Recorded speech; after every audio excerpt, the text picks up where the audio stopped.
Hi, I'm Kevin, And I'm Amanda. and we are serving up. All that jam.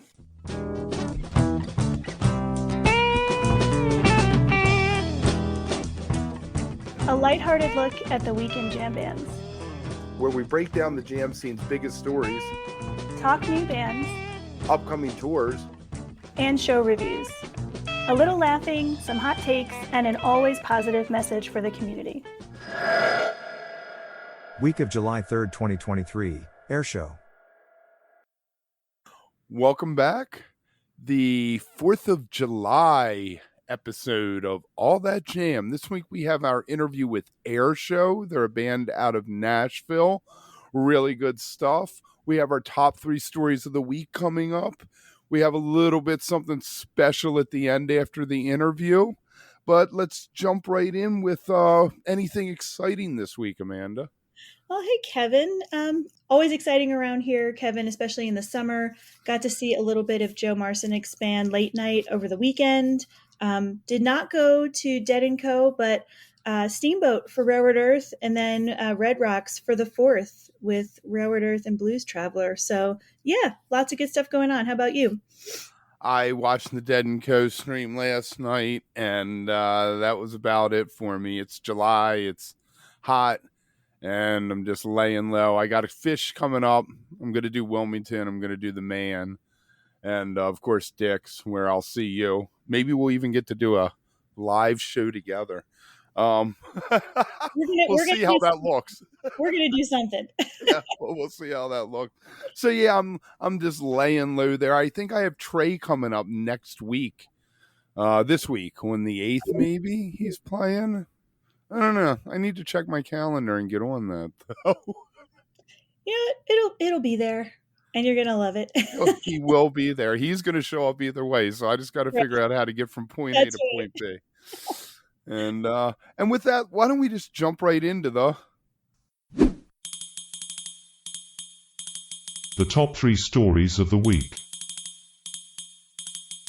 Let's get into our top stories of the week. Wanted to try to honor, Dead & Company, as that's kind of getting to that point now where things are going to be wrapping up soon. And I know there's a lot of feeling around that. But if we think about the positives, just late last week, an article came out, clarified and shared that Dead & Company and Headcount have officially raised over $1 million just on this final tour alone. That's pretty amazing, Kevin, don't you think? It's fantastic. If you've been watching the streams, you'll know on Nugs every night they're putting up a QR code. Hopefully that's pushing some people their way. Andy Bernstein is just such a fantastic guy. If you ever get a chance to meet him or talk to him, and just the work he's done with I guess it's DJ Brownie, Mark from the Disco Biscuits is who he started Headcount with, or has something to do with it. But if you haven't, we'll have a link down in the show description. You can go over and check out what they're doing, and fantastic work. Yeah. And I'll just add too, so I thought this was interesting. All that money has been raised in actually basically a month. And I believe that just about all of those funds, or I'd say much of that money, came from auction guitars featuring illustrations by poster artist A.J. Mathshe. So, something to check out. There's still, I think, some time to get in on that, but always nice to share some positive news for the community there. So it's our first story of the week.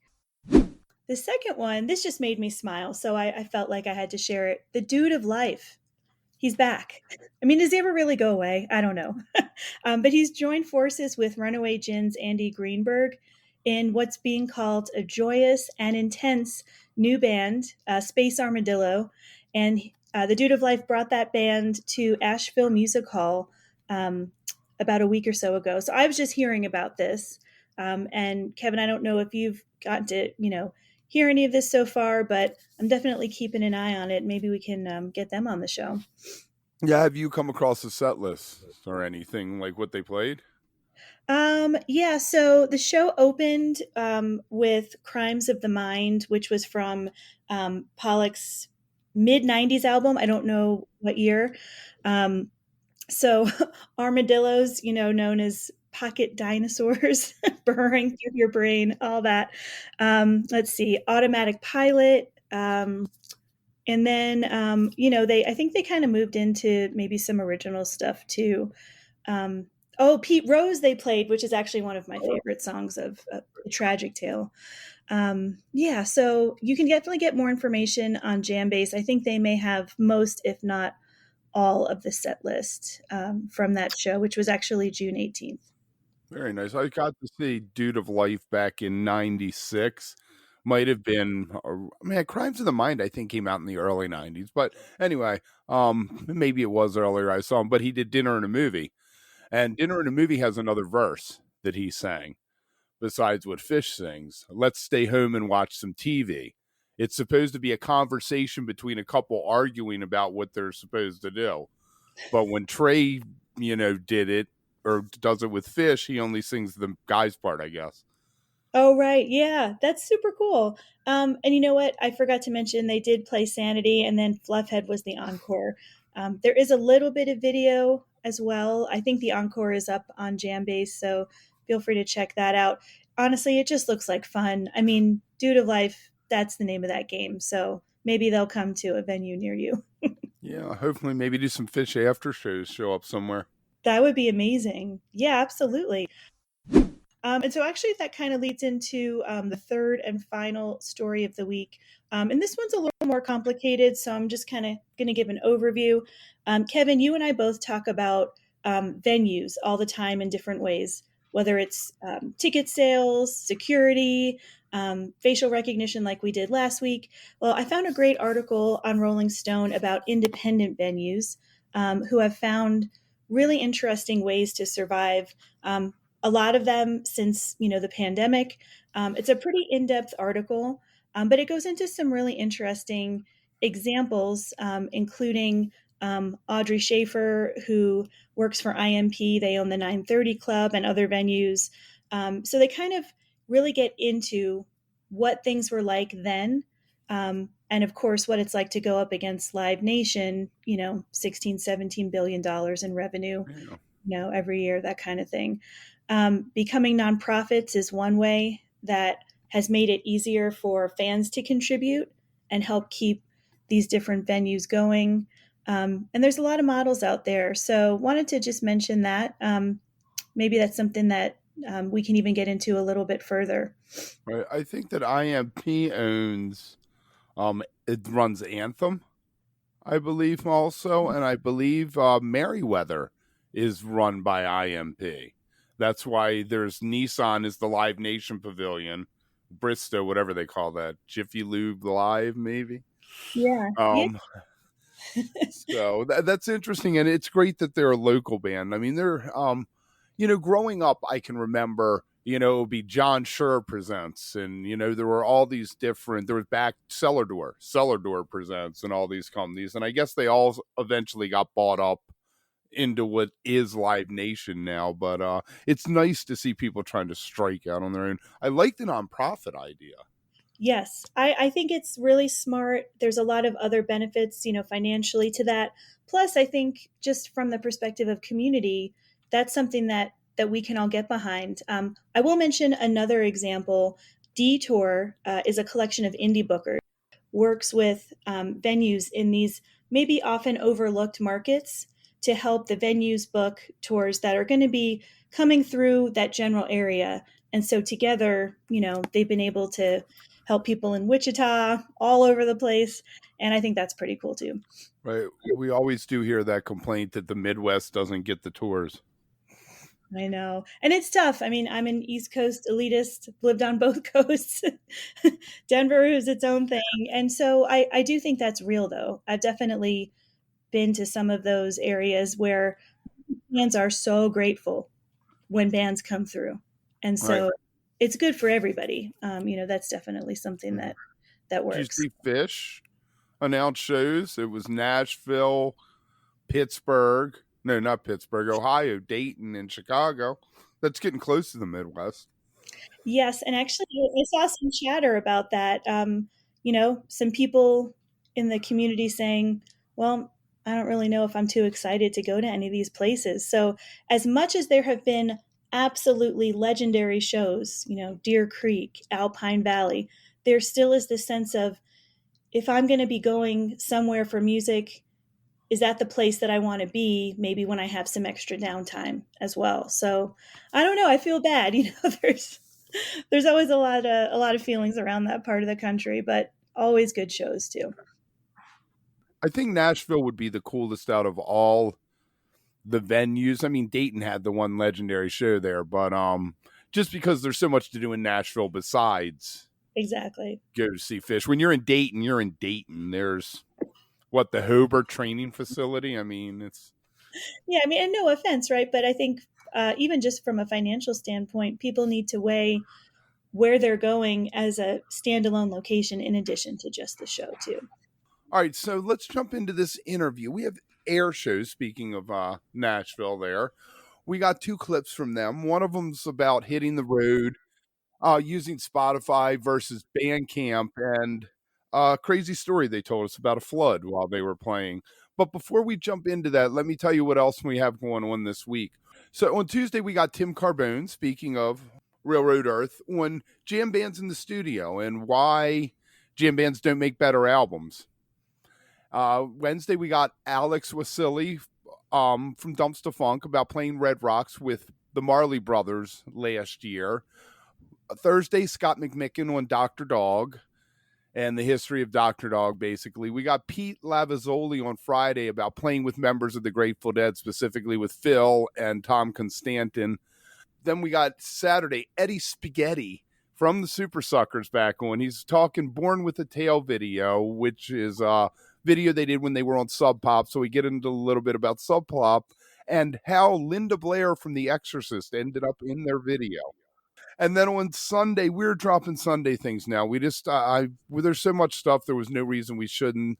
We haven't figured it out. Eventually, Sunday's going to be a specific thing. But this week, we got Cairo Jag, their origin story. They're a heavy psych band. And a little something different, not necessarily a jam band, but really good stuff if you're into that. So with that, why don't we jump into this interview? Like I said, the first thing we're going to hear about hitting the road, Spotify versus Bandcamp, and this crazy story. And we'll see you on the other side.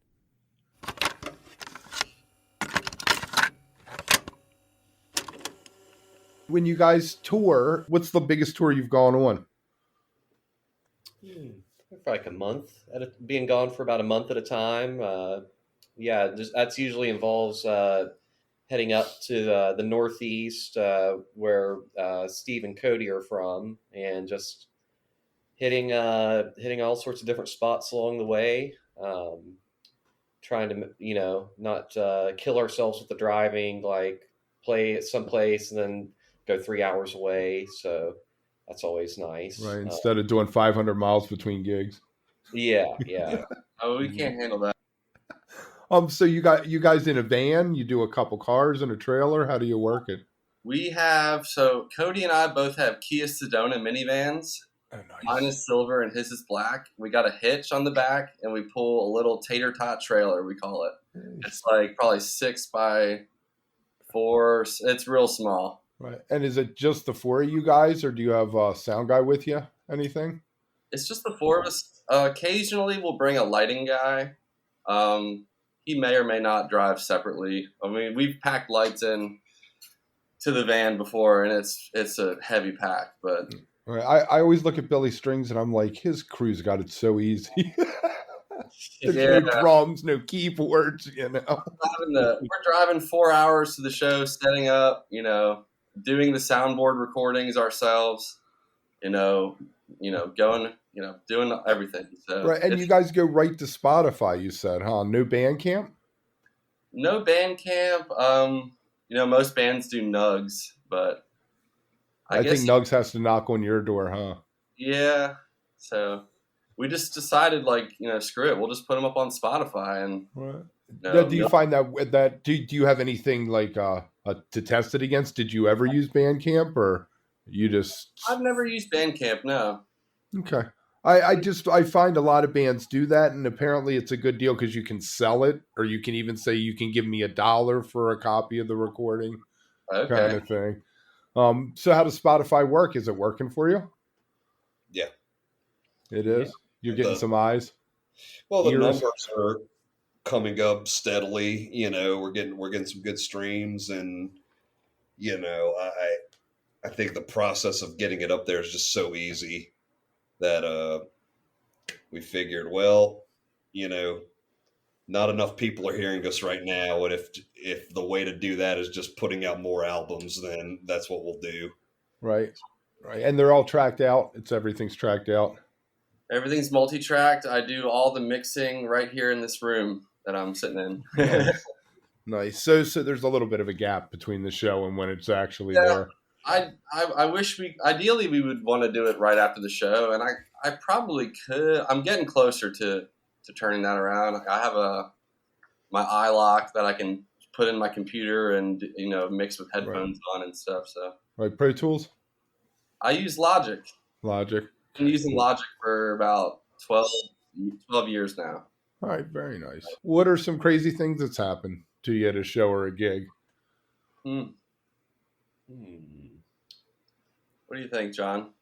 I think the blessing is that the craziest thing with this band is the music that happens on stage. No It's, naked guys or anything, huh? what's that? No naked guys or anything. No. We have some pretty rousing games of Mario Party after the shows. So those get The rock star life there, huh? Yeah. In Knoxville like 2 weeks ago, and the water main broke on the floor above us, and so the power went out, and we had to load out real quick, and there was a waterfall coming down off the building right next to the van. Jeez, that's crazy. So they they canceled the show on you? No, well, we got to finish the set, and then I think the band after us kind of got there. Yeah, the power went out, and John did a 10-minute drum solo, and then the power came back on, and we did one more song, and then called it. There you go. Good job there. Now, and then we played the song. We finished the song without power. Oh yeah, right. And y'all yelled. Oh yeah, that's right.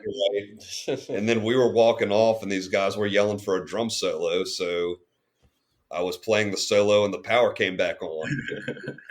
And you're let's do a song. Let's get another one in. Before we're flooded. I had actually heard a story from back in the day. There was a place called the Warehouse in New Orleans, which was the big venue. Yeah, where the Allman Brothers' famous concert there. Yeah, and the first show they had there was the Grateful Dead and Fleetwood Mac.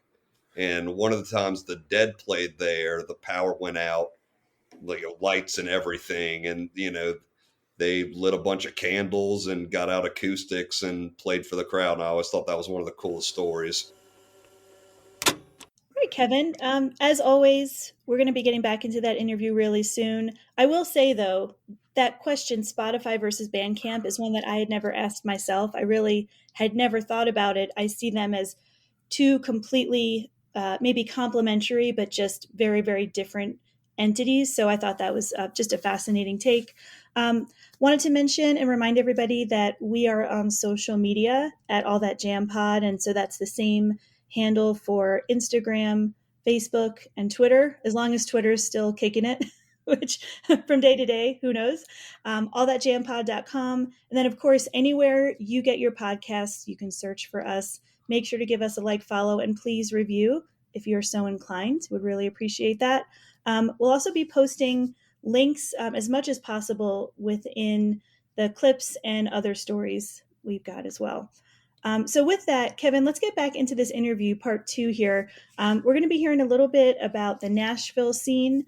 I haven't been there in years, so it was really great to get a sense from them about what's going on there. So how is living in Nashville? Do you find that helps you creatively? Does it feed your artist? Totally. I mean, there's so many places to play here. It's such a great place to develop as a band. There's a place Stephen Cody used to live right by called D's Country Cocktail Lounge that we played a lot. And actually, early in quarantine, they had us for a residency. It was 3 shows, and that's where we started doing, full set of Dead, full set of Panic, full set of Fish, plus one original set.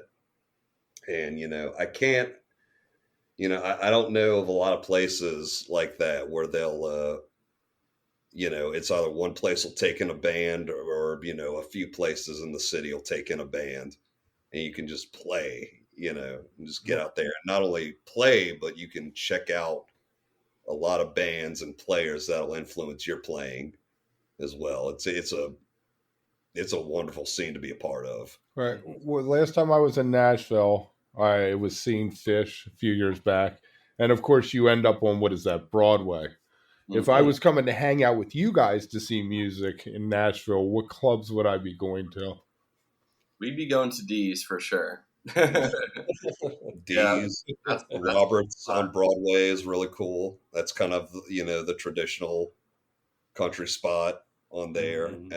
We just played a great we played a great show at Acme Feed and Seed on Broadway. That's at the tail end of Broadway near the river. And they actually let you play original music. You don't have to go there and play like top 40 or AC/DC or some random stuff. Do you guys know some AC/DC? If you were here on a Tuesday, you'd have to go to Honky Tonk Tuesday at the American Legion. And I haven't been there in a while, but Rudy's Jazz Club, we got a nice jazz spot here. And I played a place called The Underdog last night, which is really, really cool. And looks like we kept Exit in, so yeah. Right. Is there a jam band scene there? I mean, you think of Nashville, you think country, obviously. Is there a rock jam band alternative scene? Oh yeah. Yeah, there's also pretty much every genre you can think of is represented here as well. The first band I played with when I moved up here was like an Afro-Cuban band. That was like definitely unexpected, but it was a lot of fun. So yeah, it kind of has it all. Nice. I mean, Jason's here, Kings of Leon's still here. Moon Taxi. There's a lot of bands basing their operations out here. I think Brittany Howard from Alabama Shakes is here now. Oh yeah, the indie Americana scene is thriving. The rock scene is great. Paramore's back on the scene now. Right. Yes. I saw they put out an album. Have you listened to the album? I haven't yet. I think my wife has. I need to check it out. She's a big Haley fan, so yeah. When we talked to Raina Mullen from Ghostlight, and she said that was her favorite band growing up. So, yeah, it's interesting to hear things like that and go back and listen. Like you said, Radiohead. You were a big Radiohead fan, Steve. I wonder if I go back and listen if I can find any Radiohead influence in the songwriting. I bet you could. It's the greatest show I've ever seen live. And wow, that's big. Man, I'm telling you, my friends probably get mad at me how much I listen to Radiohead. That's right. Mike Dillon said he listened to Elliott Smith so much that his wife got mad at him all the time. Because he's also one of my all-time favorite songwriters. And but yeah, I got to be in a special mood to put on some Elliott Smith. my 16-year-old, she's in love with him. She has a wall with just pictures of him. So really, Elliott Smith? Yeah. That's fantastic. Oh, check out. Huh? I was going to say she's the hippest kid ever. Check out Christian Lee Hudson. That's my favorite right now. Okay. I saw him open for Bright Eyes at the Ryman last year, and me and my wife went to see him at the end a few months ago, and that guy is like one of my favorite songwriters right now. He's incredible. How was Bright Eyes? You haven't heard? No. I went because John Theodore, who was the original Mars Volta drummer, was playing drums for him. And that dude is one of my all-time favorites. Like, not only is he an influence, but like people he influenced, or people who he was influenced by. I got into Tony Williams through him. I got into Billy Cobham through him, Elvin Jones. So he was like a gateway player for me. And, I hadn't seen him since I was 18. And I was like, oh, man, he's playing for Bright Eyes. I go like, we got to go. And the band was killer. And Connor, everyone I talked to who was also at that show, I was like, is this an act or something? And it's like, no, it turns out dude was, He was drinking? Was it drugs? Yeah. Okay. I love his songwriting, who knows? No, I had not heard that he fell apart there. I saw Van Morrison once, and after the third song, he walked off stage because he was pissed off about the lights, and he never came back on. Well, yeah, I guess you got to give him that. Homeboy finished the show, at least. Then walk off. Yes, Nashville is a crazy place. I went and saw the Dead there. I mean, the Dead. I went and saw Fish there in 21, and that was my first time there since my honeymoon. That's actually where I went on my honeymoon. But the other thing, when he started talking about Bright Eyes, seeing Bright Eyes, I had not heard that story that Connor Oberst was off the deep end, I guess, a little bit for those shows. So that was interesting to get that perspective of what was going on. So you tell me that we got something a little special here for the end too, don't we? Yeah, a couple things. So Kevin, if you'll indulge me for a moment, I actually had just shared this with you right before we started recording for this week.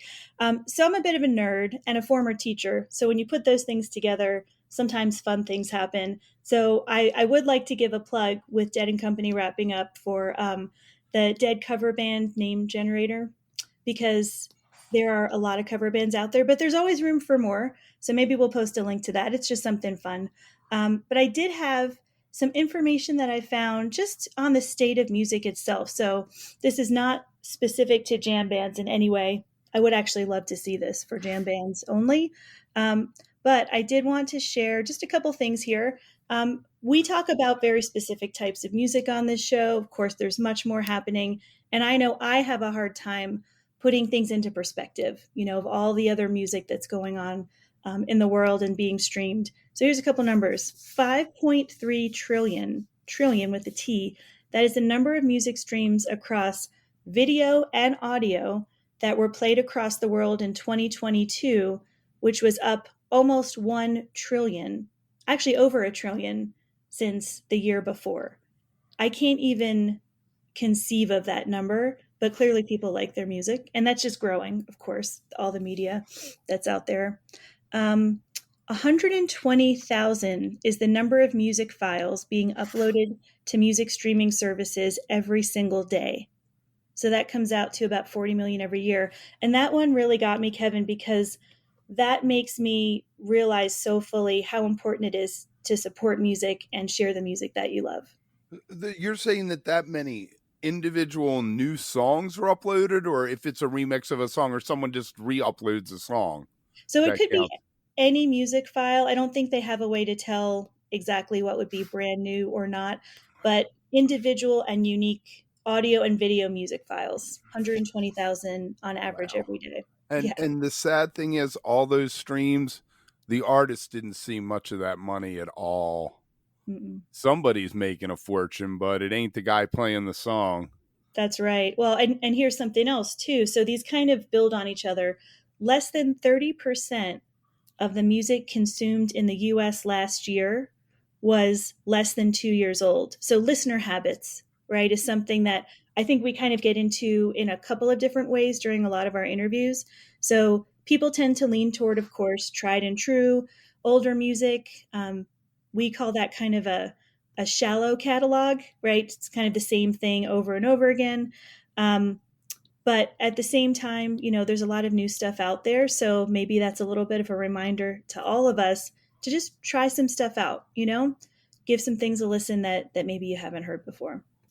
Exactly. I'm always looking for something new. People, on Wook Plus, they always laugh at me because we talk a lot of Fish, talk a lot of Dead, but everyone always is like, oh, I went back and listened to X, Y, or Z show. And I always half joking say, why would you listen to a show you've already listened to? It's not going to change. And part of that for me is that I don't do that necessarily beyond a song or two, is there's so much music out there. I mean, every day there's something new that could be your favorite band. You never know, you know? Absolutely. And I'm just going to give one more, although there are plenty, so we'll have to make sure to share this. The number for this last stat is 21. And this was the number of shows that the indie band Gully Boys needed to play just to break even on a 2022 tour. So I thought this one was just another kind of like a reality check, right? So it took that many shows to just get to a point where they had earned the money back that they had spent to go on the tour in the first place. Wow. So if you only do a 30 show tour, you're not making much at all. Right. And as we know, being able to go and do that many shows is something that is in itself challenging for so many reasons. So again, to me, this just says love venues, love the artists, do whatever you can to share in whichever way, is possible for you. And I think that explains why we all appreciate our scene so much. Exactly. And I guess if you're the Gully Boys, you just need to remember, stay beautiful, but don't stay underground too long. I'll talk to you next week, Amanda. All right, Kevin. Thank you. Have a good one.